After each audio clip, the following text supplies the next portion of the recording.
All right, shalom, shalom. All right, before I get started, I'm going to give all praise and honor and glory unto Yahweh, Bashem, Yahushai, Bashem, Rakakwadash. Double honors to our apostles and elders, great millstone, and shalom, wakasala, habakyar, which means peace and mercy to the elect throughout the four corners where it may be. I'm the brother Amar from the branch of GMS Cleveland. Come back at you with another video. Lord, want us to be edifying to whomever may be watching. And I want to start it off in the book of Matthew 24 and 34. It says, actually, start up above 24 and 32. It says, now learn the parable of the fig tree when his branch is yet tender and putteth forth leaves. It says, ye know that summer is nigh. So how do you know when summer is approaching? When you start to see, things blossom. When you start to see, greenery come, like the leaves, the trees, the grass and all that kind of starts to come back. Vegetation, fruits and vegetables. If you have those trees and particular, things in that area, farmers and stuff like that, and then flowers and all other stuff. Right, so that's how you start to know when summer is nigh. So this is making a comparison to when. How do you know the end is nigh? All right, it's because of the signs that you see. All right, indicating summer. You have signs indicating the end. All right, so it's gonna go into it. It says, well, actually, I'm gonna start up when I finish with these verses. I'm gonna jump up, all right, because I'm gonna go further into it. The earlier verse is going to expound on 32nd verse. So it says, verse 33. So likewise, when ye shall see all these things, know that it is near, even at the doors. Verily I say unto you, this generation shall not pass till all these things be fulfilled. So the things that are at the door is what the prophecies that the scriptures spoke about concerning these times, because you do have prophecies that are going to take place in the very near future. You're even going to have some prophecies that are going to take place in the kingdom of heaven. All right, and then you have the prophecies that are going to take place before Yahushua returns. All right, those are the things that are at the door. All right, and one of the main things that are at the door now is World War III. All right, if you Google World War III on the horizon, or just type in World War III on YouTube, you literally have numerous videos. All right, I'm gonna show you. All right, I just typed in ww3, which stands for World War III. These are videos all speaking about the times that we're living in. It just says breaking nations erupt, World War III warning issued to Trump. It says U.S. seizes Russian flagged tanker, World War III fears erupt. This is all from hours ago, a day or two ago. It says U.S. seizes Russian oil tankers, escalating into World War III. World War III simulation. What would really happen if World War III started? It says Palantir warns of World War III risk reindustrialize or fall behind. All right, and then there's other videos just going into it. It says Donald Trump signals intent to start World War III over Greenland. All right, so yeah, you see that the scriptures are starting to come into play. All right, so I'm not just speaking; these are things that are actually happening. So all the things that are all the things that are going to be fulfilled is the scriptures. The prophecies spoke about certain things that are going to happen, and they're going to happen. Nobody can stop it. All right. Matter of fact, just real quick, get this second Ezra's.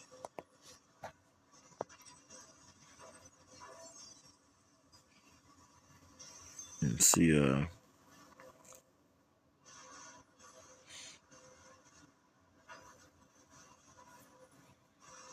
It's like I just wanted to get to the point.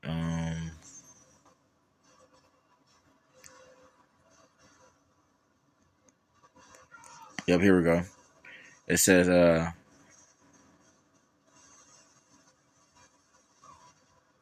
second Ezra 16:5. It says plagues are sent unto you, and what is he that may drive them away? All right, there's a question being posed. Nobody can drive away the plagues that are being sent from Yahweh Shemiah Shah, whether it's pestilence, whether it's plagues, war, all right, famines. Those are some of the plagues just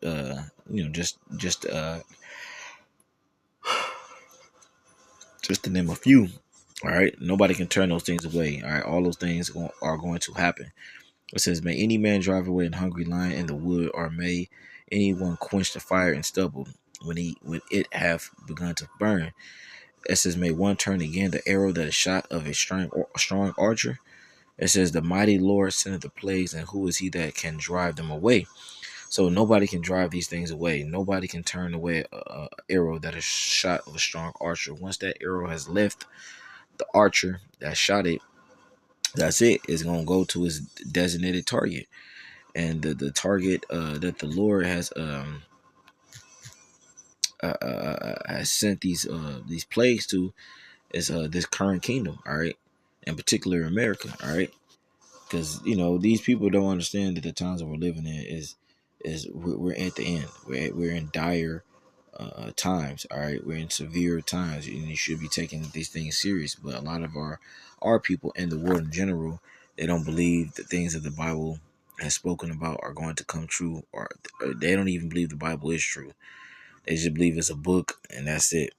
But anyway, um, it says back in Matthew 24 and 35, "Heaven and earth shall pass away, but my word shall not pass away. But of that day and hour knoweth no man, no, not the angels of heaven, but my Father only. But as the days of Noe were, so shall also the coming of the Son of Man be." All right, it's gonna come upon you as a surprise, because as the days of Noah were, all right, matter of fact, it's gonna expound upon it. All right, as it compared it to the Son of Man coming, which is Yahweh Shai, it's basically gonna come upon you as a surprise, because people was not expecting the things that Noah, all right, which in this case in verse 37, his name is Noe, which is Noah, Nawach, or Nachach, which means Nachah, which means comfort or rest. All right, he spoke about the rain, all right, that was gonna come, and the flood. All right, but they didn't see rain during that time, and they didn't even believe that rain could come down from the heavens. But the Lord made, he opened up those heavens, and those things of that nature, and what happened? You start to see the earth flood, and people was drowned, and only 8 souls were preserved. This is verse 38. "For as the days for as in the days that were before the flood, they were eating and drinking, marrying and giving in marriage, until the day that Noe entered into the ark, and knew not until the flood came and took them all away. So shall also the coming of the Son of Man be." All right, and this is a comparison. Like I said, it's going to be the same thing as Yahweh Shai. When he makes his return, it's going to be the same thing. A lot of these people are going to be taken unawares. They're not going to be aware, all right, of the times that are upon them. And it tells you that where's that, man? Where is that at, man? Let me see. Um, but the fish is in the net.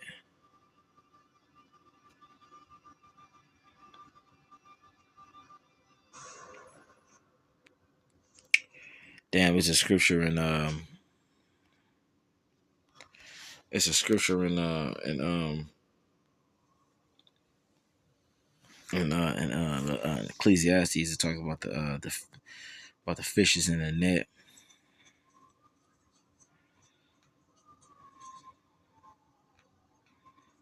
Yep, here we go.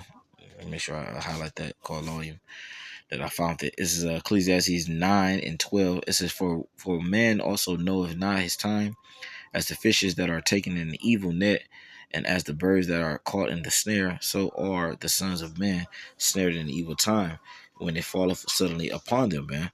So same way when the fish get caught in the net, they don't know that net was their demise, and that ultimately is going to lead to their destruction and their doom and their death. All right, same way as these prophecies, man. A lot of our people, and these people in general, are going to get caught up in one or two or more or multitude of these prophecies, and they're going to feel the wrath of Yahweh Shemel Shai. And we've been forewarning you about these things, but a lot of these people, especially our people in particular, they did not want to take heed. All right. So going back to Matthew 24 and I'm gonna start up above now. It says Matthew 24:6. It says, "And ye shall hear of wars and rumors of wars. See that ye be not troubled." It says, "For all these things must come to pass, but the end is not yet." So I just showed to you that the World War III is in progress, or a lot of people are starting to speak about it, or there's starting to be rumors about it because of all the things that are happening, especially with Nicolas Maduro, which was the president of the United States. All right, which from my understanding, she's being replaced or has been replaced by what's it, Dulce um, Rodriguez, which is a woman. She's been the vice president since 2018. All right, the end is pretty much manifest. All right, but the scriptures say, but the end is not yet.